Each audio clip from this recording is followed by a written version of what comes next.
Hi, Connie. We got you muted right now. Okay. Oh, Hi. Do you want me to unmute? Yeah, no, perfect. we want you to stay on mute, Connie. We want you to stay on mute hi, for the bitch. interview. How's it going? This is I have a little story to tell about Connie as we begin this episode of the podcast. Are we starting? Is this it? No, that bitch is on. Yeah, that's on. So we're promoting. You know Connie Britton from a million television series. We'll go over that in your intro while you're not here so that you don't have to listen to that.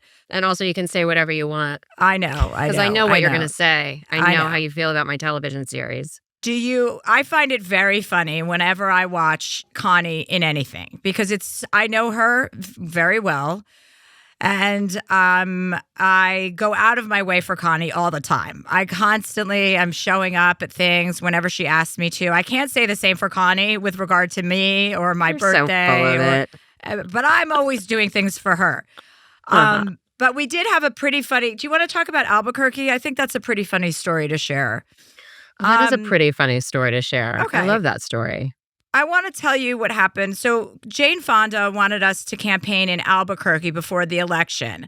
The candidate that we campaigned for did not win the election. I want to be on record saying that she is not the president. Yeah. But so of course, we did that. But of course, when Jane Fonda asks you to do anything, you do it, especially with my history with Jane Fonda. Connie has her own history with Jane Fonda. Different from yours. Well, actually, no, because remember that time we went to go visit her when she had her hip? So she had some surgery done, and we went to go visit her at her house, and you revealed to her that your father said that she was yes. Remember? What did you say to her? Oh, that's right. And I thought it was such a great story, and she looked at me like, huh? She's like, my father hated you. I said, basically, we were not allowed to say your name in our house growing up because my father worked in nuclear power. And so he was like literally one name that we could not say. We could not watch any movies that Jane Fonda was a part of. It was not to be spoken because I guess of the China syndrome or something. So, like, she was perceived as, this, like, anti-nuclear person in my household. And now, of course, I idolize her. She is, like, the greatest icon. I can't believe that I get to call her my friend, like, whatever. So I thought, great story. Like, also, she's just had hip surgery. She's lying horizontal in bed. She just got out of hip surgery. And she's just like, yeah, my parents hated pain you. Drugs. Anyway, that was one highlight. But cut to this last year, it was 2024. So last year, we went to Albuquerque. And Jane was like, okay, we both said we're in. We're like, fun trip. Jane told us she was taking a Southwest flight. And Connie and I was like, does that mean we have to take a Southwest flight? Can we meet you there? I was like, so okay, so forget about the private plane. There isn't one. That's okay. No problem. It's a political event. So of course, I'm not expecting that. But I don't know. I thought maybe something else would happen other than Southwest, perhaps another airline. So then I say, okay, we're flying out of Burbank, I think. I'm trying to find the picture. Yes, Burbank.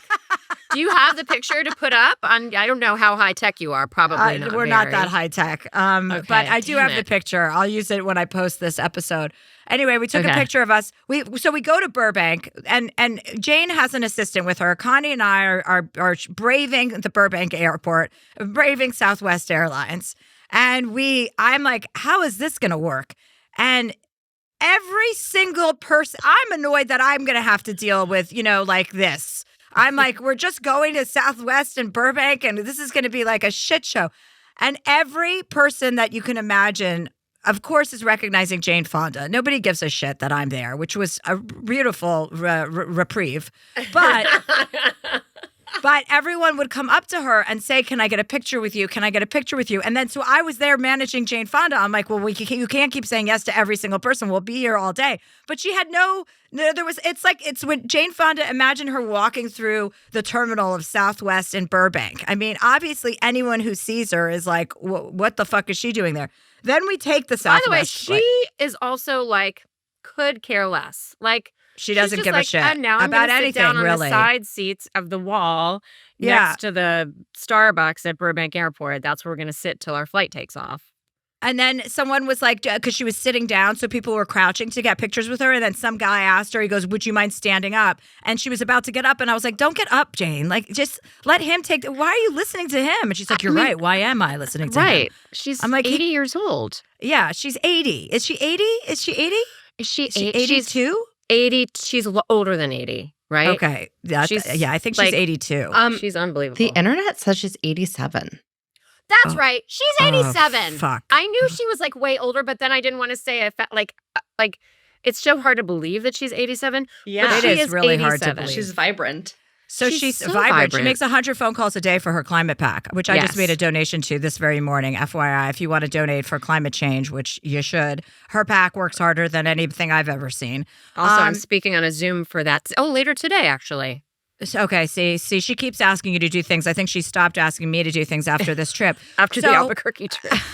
So then we get to Albuquerque. We find out we're staying at the hotel, the Hilton Yard. What was it called? The Airport Hilton. Airport Hilton. The Airport Hilton. Once again, Glamour. Connie and I were texting on the side going, is this really going to happen? Are we staying? And I'm like, God, I don't think we can move hotels. If Jane is staying at the Airport Hilton, like we have to. And I was only coming for Albuquerque. Connie went on to another city the next day. I stayed. By the way, you kind of just like brushed off the rest of the Southwest trip. Like you, me, and Jane Fonda, like at least we completed the row of our Southwest flight. I, of course, had the middle seat.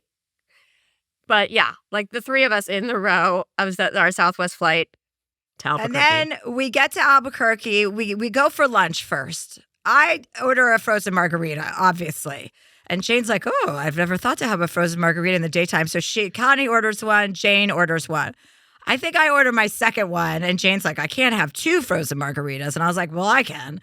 And then right before we're about to campaign, right? So then we go to one campaign event, which was great for all the people who were working the campaign. And then we had some downtime. At that point, I think I pulled an edible out of my purse and was grabbing that. And Jane goes, is that an edible, Chelsea? And I'm like, yeah, we're campaigning. Like, I have to remain alert. So then we went to the second event, which was great. You know, Jane, it's just so nice to see how people respond to her. It's very inspiring. But also how amazing she is at speaking about this subject. Like, she is the most educated on it. Like she just knows how to talk about it. Like if you want facts, you talk to Jane. It's like kind of incredible to listen to her too. Yeah. And she makes 100 phone calls a day to raise money for that climate pack and is always protesting. She was doing Fire Drill Fridays for years while Biden was in the White House. And she's constantly going to places where they're going to drill and protesting. I mean, she's indefatigable. So then a very big word. Yeah, for you too. She, although Connie went to Dartmouth, I just, in case you forgot, and speaks Mandarin, by the way, okay, and was roommates with Kirsten Gillibrand. I don't think everyone knows that, so I'd like to get that out there. Okay. But then at the end of the night, so Connie sends me a link while we're on our way to Albuquerque, probably sitting in the Southwest seats. She sends me a link to a hotel that she found that's like 30 minutes outside of where we're supposed to stay at the hotel, at the airport hotel. And she's like, what about this? Well, first I was like, could we switch and stay at this nice hotel? Well, exactly. And I was like, I just don't think we can do that because, like, how we can't ditch Jane. Like, we have to stay at the airport hotel too. Right. And no, by the way, ditch Jane. No, of course. And we didn't. And so then after we were done early, like 9, and Connie's like, well, let's just at least go get a drink at this hotel that she found that was like 30 minutes out of the way. So we're driving, and at this point, we've picked up a couple of other people, some of Jane's climate pack people. They're in the car with us. And then there was a couple of people meeting us there. And so we get to this really cool place, this like hotel outside, or I think in Albuquerque, but outside, off the beaten track. And Jane's like, it's really far. I'm really tired. How long is this going to take? We were in the car longer than we expected. It was about a 30-minute drive. And Jane is kind of getting a little antsy, like, oh, God, is this worth it? It's already 9 o'clock. This was not on the schedule. at all. The Hilton Airport was the next and final stop. And Connie and I were like, Jane, you can go to bed. Like, Connie and I will just go. It's no big deal. And she's like, I'll come with you. I'll come with you. So we get there. It's like a 30-minute drive. We get there. We're kind of like worried. Like, we don't want to annoy her. I don't want to annoy her. I don't want to keep her out later than she wants to be out. I don't want to be responsible for her drinking or anything, that's related to me. I get in trouble for everyone's bad behavior, It's true. So then we have drinks. It ends up being a lovely night. We order some snacks, I think. We had a couple drinks. There was like 6 or 7 of us by this time. And as we're walking out the door, Jane says, "Oh, I'm actually so glad we came here. Thank you, Chelsea, for picking this place out." And I go, "You're welcome." The whole time, like, I'm getting blamed as she's getting more and more tired, more and more stressed. Like, why are we going to this place? And then I get credited with the win. And I love and then by the way, that you take off the next morning and I go on to the next location. Where did you guys go from there? Well, wait, that was Albuquerque. So then we went to San Tropez? No, wait, San Jose? Is that right? San Antonio? New Mexico. New Mexico. In New Mexico. Like the big town in Mexico. The place No. Okay, let's stop. Let's stop. Okay. She's from Dartmouth, everyone. She went to Dartmouth. I can't remember just so you know, and she speaks Mandarin, but she doesn't know where San Antonio. Thank you. Santa Fe. You know what? You should have been able to think of that too. Santa Fe. Thank you, Catherine. No problem. Okay, so back to Connie. When I see Connie on television, I send her a screen grab. When I saw her playing Dirty John, the woman that got duped by this lunatic loser, he wasn't even that much of a lunatic. That's how kind of slow on the uptake this woman was. He was too a lunatic. Yeah, I mean, I guess so. I mean, compared to the guys you date, but yes, he was a lunatic. I take screen grabs of Connie's faces and I just send them to her saying, like, how can anyone take your acting seriously? And I forget what was the last. You're in everything. So it's impossible to avoid Connie Britton, you guys. If you're watching, you've seen her in everything. In fact, I started watching that new series on Netflix and you were in it and I was so excited. And then you die in it, but then you come back and flashbacks. The movie. I forget what that. No, that was a series. No. The Life List? The Life List is a movie. Oh, I thought it was a series. Okay. So then I did watch it. I thought I only watched the first episode. That was the whole. It's because it's a movie. Technically, you did watch the first episode. Okay, but now Connie has a new series. It's called The Motherhood. And she's been talking about this for about 2 years because she's adopted a son about, how many years ago did you adopt your son? 14. 14 years ago. Okay, so pretty recent. So she adopted her son. She adopted her son 14 years ago as a single parent. And she is very passionate and has always been very passionate. I can attest to this, to the plight of single mothers and to the plight of what it takes for a mother to raise a child, not only in this world, just as a job. It is a job, a full-time job. Yes. One that I have chosen not to participate in. So talk to us about your series, Connie. By the way, you've been hearing me talk about this for longer than 2 years. Yeah. Because I've been working on this for so long because the whole idea came to me while I was in Nashville because basically I adopted Yobi and then immediately moved to Nashville to do the show Nashville. And I was like a brand new mother. I had no support system. I didn't know anybody in Nashville. I started working 18-hour days. It was so crazy. And I had this new baby. I'm like, what do I do with it? Like, I don't know. I don't know how. And it was quite traumatizing. And so anyway, I figured it out. I created like an amazing support system there. How did you figure it out though? It took a long time. And by the way, I don't mean to say that like, oh yeah, so I figured it out because everybody figured. No, but the main thing that that saved my life basically was that I slowly started to create a community. And that started actually with, I think you've met these guys with me. Like Nathan Followell, who's the drummer in the Kings of Leon, and his wife Jessie Balin were the only people in Nashville that I knew. And I'd met them because they had come to the set of Friday Night Lights. Nathan had brought Jessie as like a surprise to visit the set of Friday Night Lights. And we had like some crazy night with them. And so I remembered, I'm like, wait, I think those guys live in Nashville. So I called them up. And so because thanks to them, like I started, like I had like a little bit like of, it was like somebody to hold on to. And then they kind of introduced me to their community. And then crazy, I think you know this story, but after 1 year on the show, the house next door to theirs went on the market and I bought it. So I was able to live next door to them, which also, and then they had kids. And so Yobi and their kids like were kind of growing up together. And anyway, but what I realized is it's all about community. And also in Nashville, I had another friend who was working on the show in costumes. She was a single mom of 4 kids. And she was working these crazy 18-hour days without a break. And she like didn't have, like at least I could afford a nanny, which I needed. I would not have been able to do it without that. But like I recognize like so many single moms don't have the resources that I have. And you still have to do it. And so they're out working 3 jobs at a time or all these long hours. And one day she calls me and she's like, I forgot to give Jed lunch money. And I happen to be off that day. So I swing by the local middle school and drop off, like Raina James, who's the character that I'm playing in Nashville, like just drops off like $5 in the front office for like her kid Jed. And like at that moment I was like, I'd love to start an organization or something where single moms could just you could volunteer to like go grocery shopping or just hang out with the kids for 2 hours just to like give single moms a break. You know what I mean? Anyway, so that's kind of where it all started, the whole idea of it.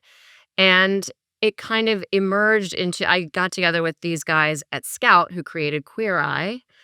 And they love the idea because nobody's also really done anything like this, sort of talking about single moms, which I think is another issue because there are so many single moms in the world, not just in the United States, but in the world. Anybody that you talk to, if they're not a single mom or weren't raised by a single mom, they have somebody in their life who they know and they're close to that's a single parent. And so it's like, but we as a culture, we don't really, we kind of just push single parents away. Like that's not a thing. And there's no support for, certainly, I mean, at this point, but like there's no governmental, like any kind of anything in place in terms of giving support to single parents. And it's sort of, I just was like, I want to change the narrative about that and like create respect for these people who are doing this heroic thing, which is being single parents and doing it by themselves, and also help to create a community for single parents so that they can not feel alone in it. Because what I found like shooting the show is it's one of the big things is it's so hard, especially for women, to ask for help. And so they think that they're supposed to do it all by themselves. And it's so isolating and challenging and kind of impossible. Like you can't do it by yourself. And so the whole point of the show is like create community.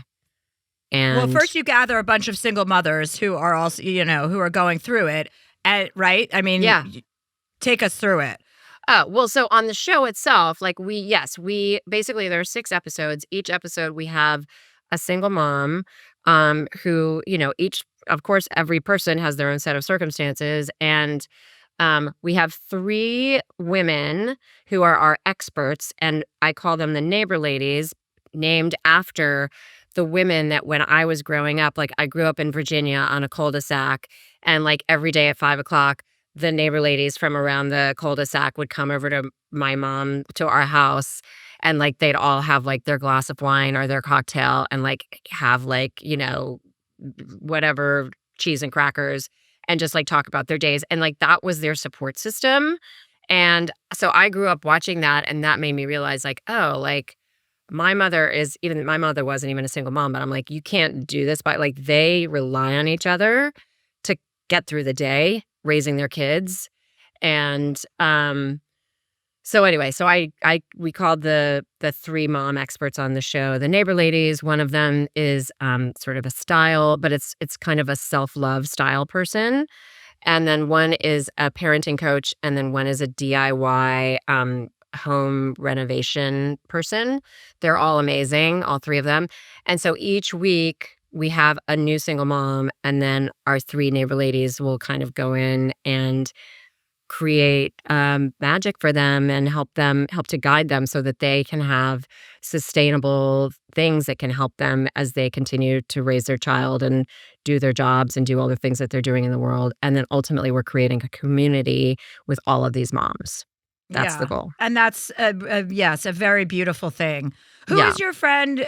What's your friend's name again? The woman who Yobi's like best friend. They don't go to the same school, but Tammy. She's like, Tammy, yeah. Tammy, this is like, I feel like she, like, I would like to know who her community is, who her, neighborhood ladies are. Like, well, that's a really interesting point because, first of all, I'm hoping, because we're already starting to talk about season 2 of the show. It's on Hallmark, everybody. You can watch the Motherhood on Hallmark, and the first 2 episodes are out now.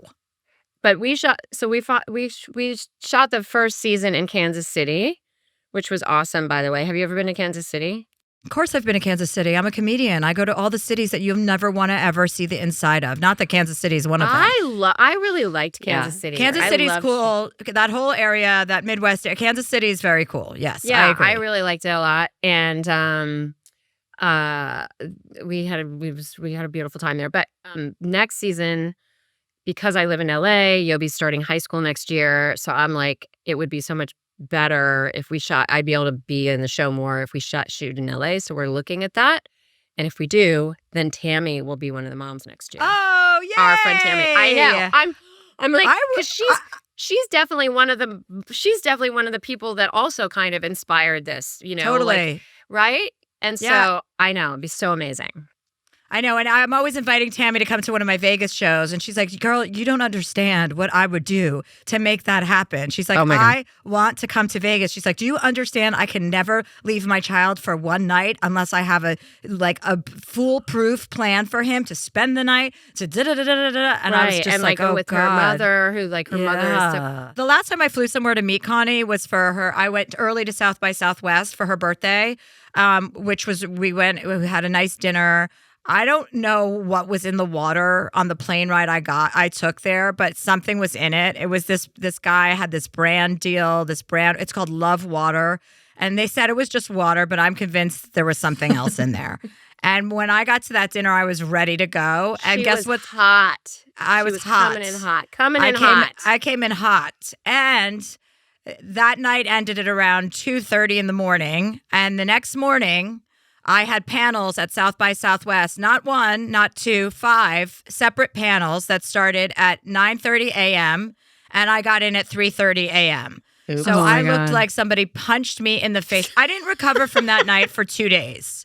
Because of the water, weird water stuff? No, because of everything that happened after the water. We drank, and then we went back to her friend's house, and then people were smoking cigarettes. It was just one of those. It was, first of all, I don't regret it for a second because it was a really fucking fun night, and I'm glad that I was there.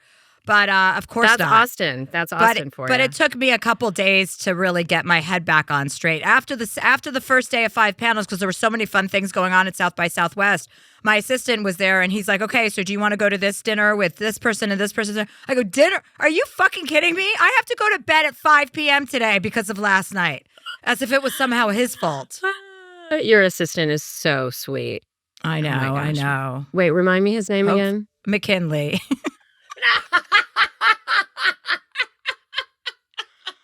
That's a private joke. That is a private joke, and we know that it's not McKinley. Okay. Anyway, we're going to take a break, and we're going to be right back with Connie Britton, the world's best actress.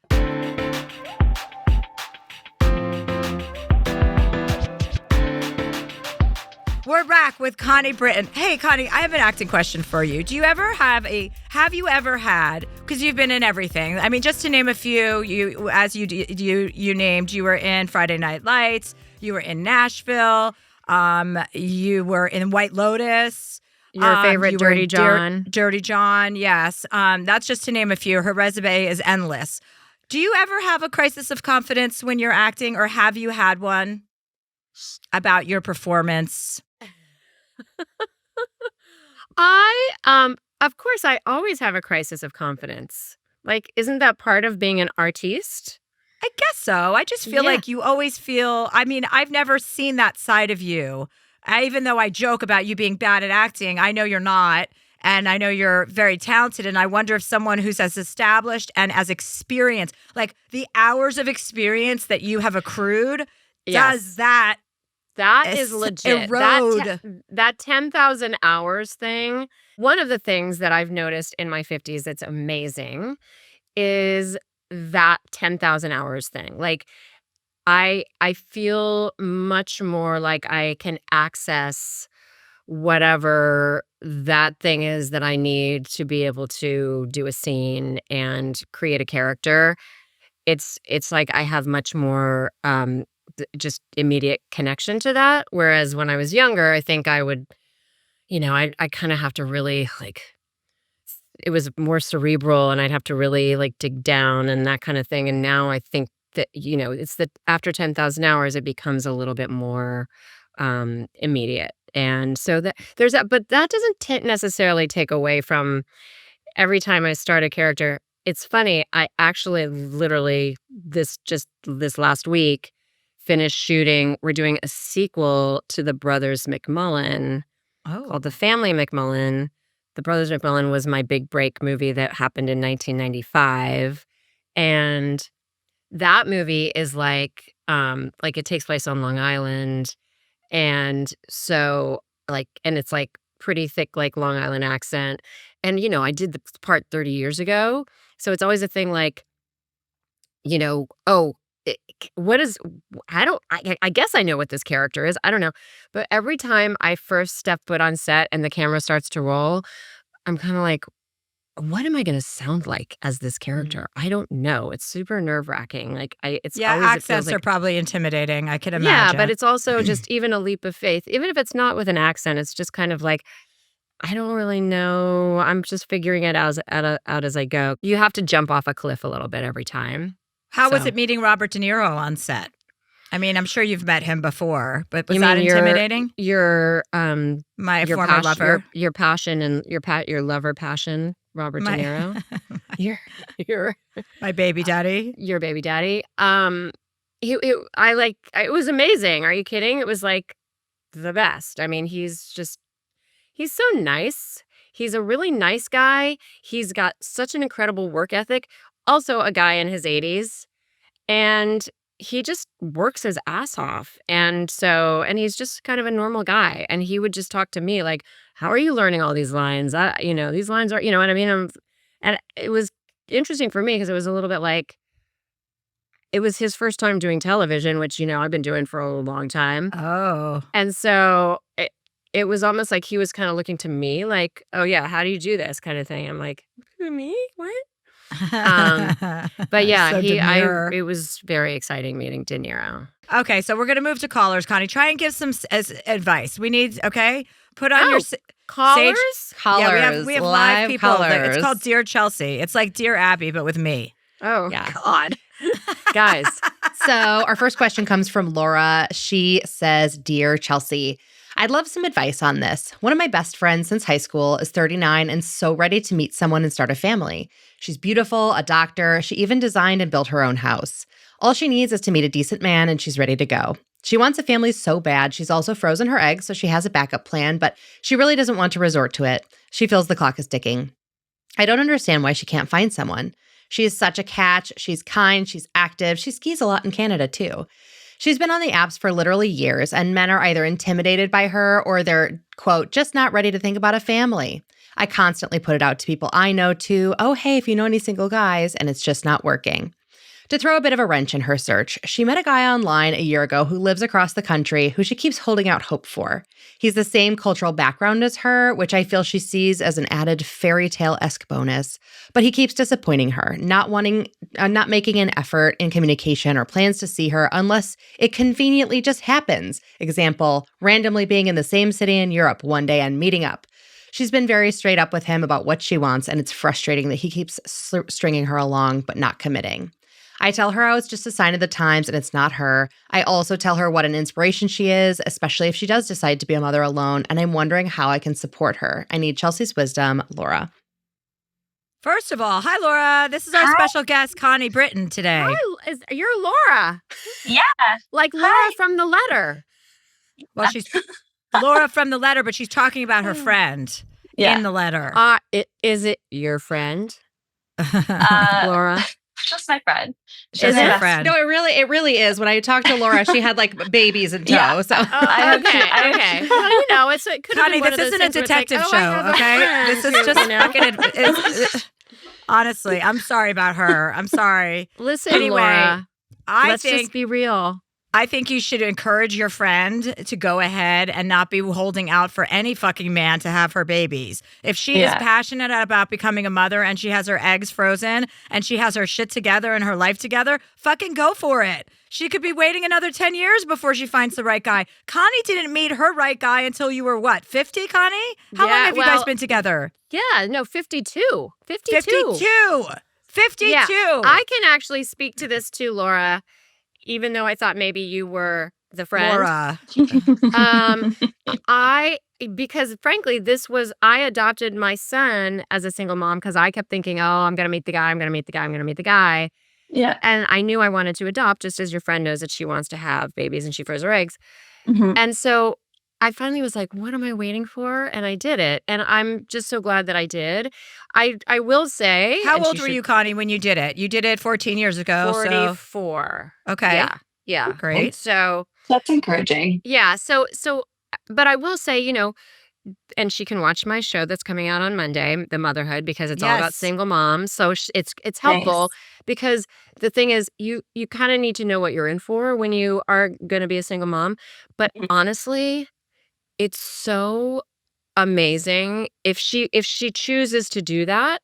Mm-hmm. It's so amazing to be able to do that and not feel like, because otherwise it screws up your thinking if you're sort of at the mercy of the idea of like, I want to meet a guy so I can have a baby. Yeah. Do you know what I'm saying? Yeah, totally. Yeah. And I've actually just become a single mom too. So I'm really trying to.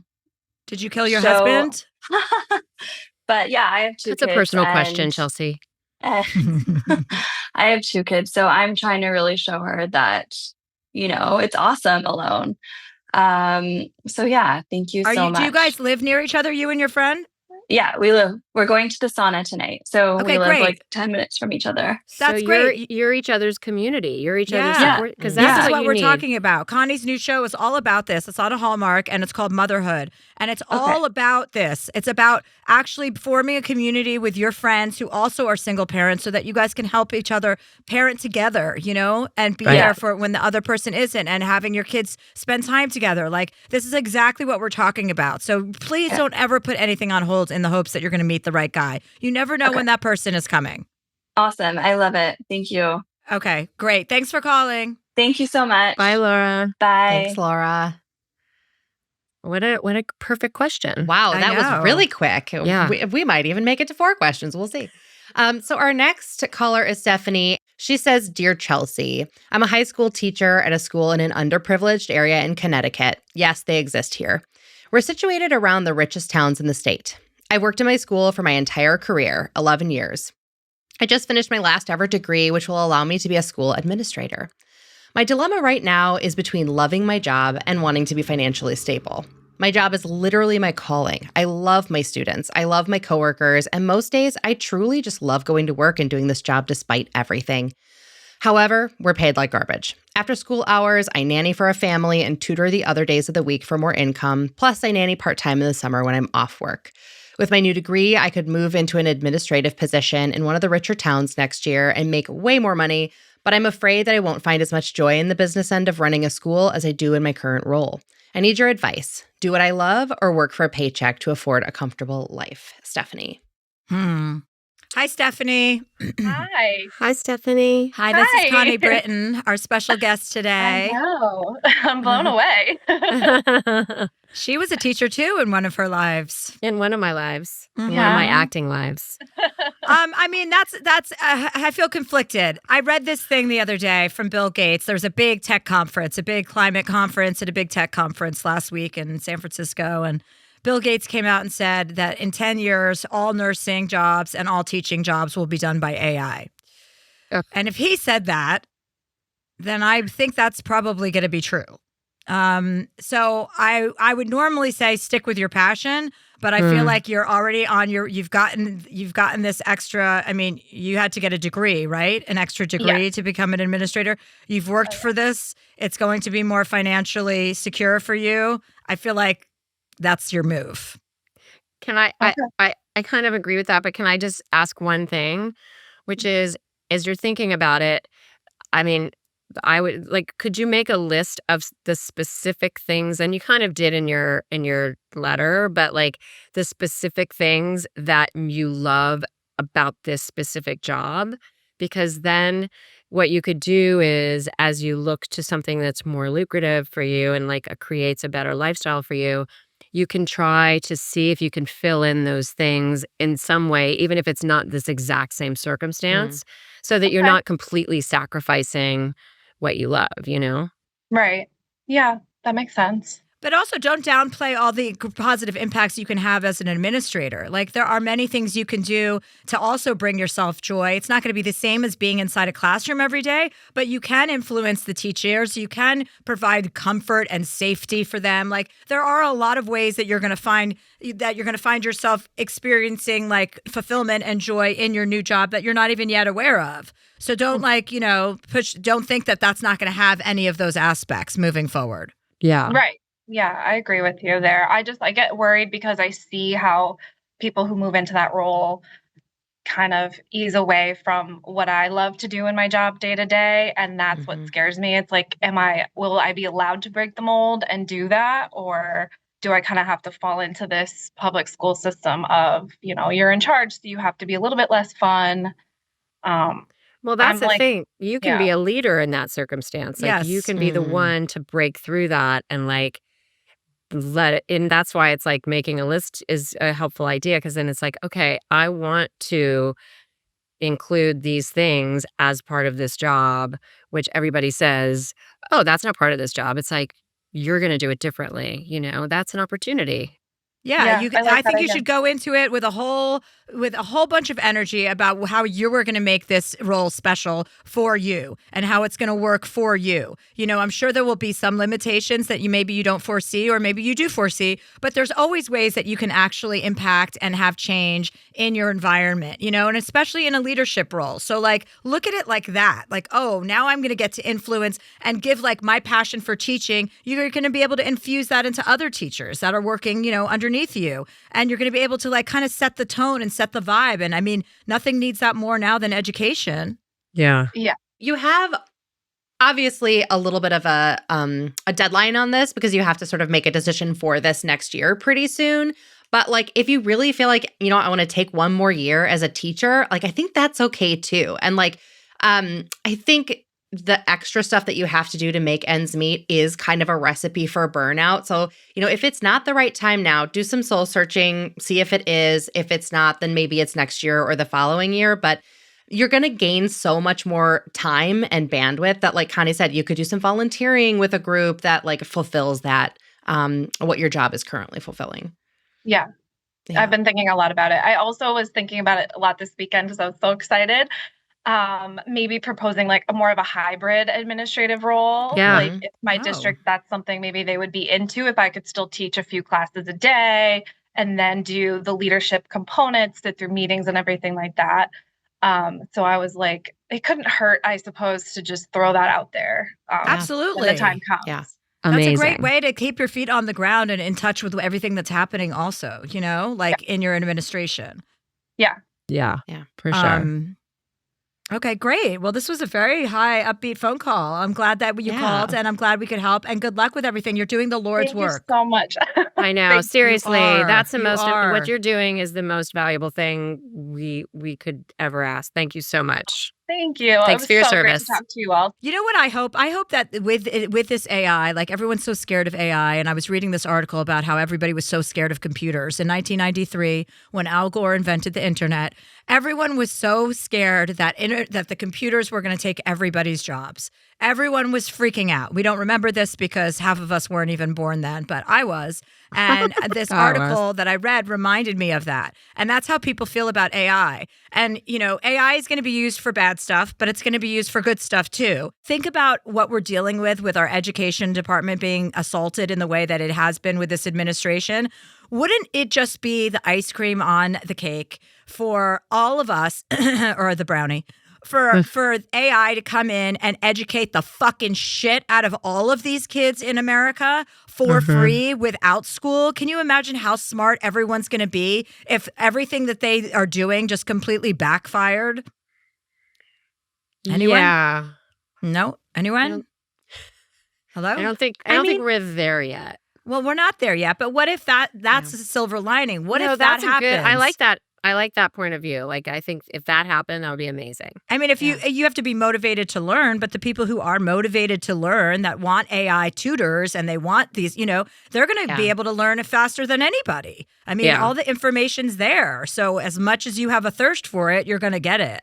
I feel like best case scenario, teachers are able to use it as a tool because as our caller just showed, being a teacher is so much more than just like providing information. It's like you are caring for these children. You're listening to them when they're having an issue. You're watching out for them, seeing if there's an issue at home, sort of thing that like AI is never going to do. But if it can take some of the burden off of teachers, that's, I think, where the sweet spot would be. I agree. Like, I think if we can be smart about it and not just have it be like, okay, now it's AI and like fire all the teachers. Right. You know what I mean? Yeah. Like, but instead understand the value of who the teachers are and that that the AI can actually be an assist to them so that maybe we're not burning out our teachers all the time. You know, I mean, we already pay our teachers total crap. So I don't know if it's going to help that situation, but I don't know. I agree. I think there's something where it could work to our advantage. Yeah. Well, let's take a quick break and we'll come right back with a quickie.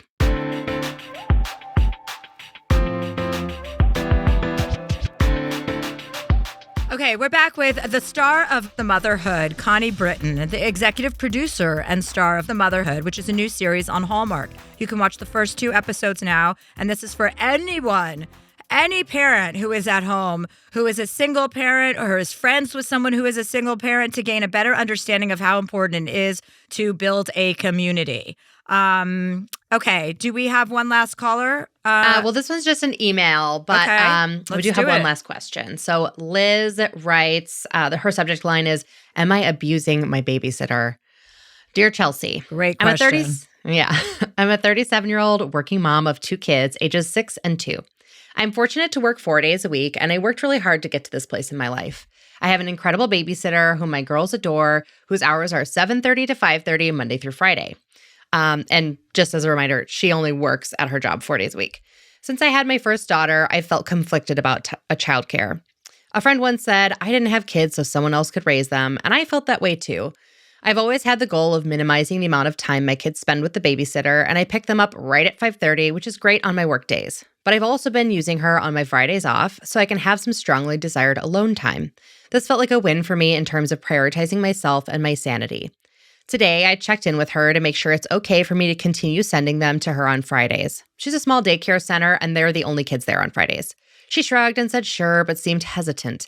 She works hard, so I get it, but it triggered that old part of me that felt like I have to spend every free moment with my kids. As I'm typing this, I also realized that it triggered the part of me that needs to be completely self-sufficient and never ask for or accept help. God forbid I be a burden to anyone else. Don't worry, I'm in therapy. I've come so far, but this situation is so hard for me. Honestly, I don't feel like I need advice. What I need is for someone who doesn't know and love me to tell me it's not just okay, but good and necessary to take time for myself. I know the real work is to find that voice within myself, but I'm fucking busy, so I need some help with this one. Sincerely, Liz. Connie, I mean, this is my show, Liz. Again, please watch the Motherhood. It's all about how hard it is for us to ask for help and to feel like it's okay. Like 100, all 6 of the moms in all of our episodes, each one of them spoke about how they feel like they can't justify taking time for themselves. They can't justify buying things for themselves because if it always comes down to time with their kid or the kid needs something, and that's always going to take the first priority.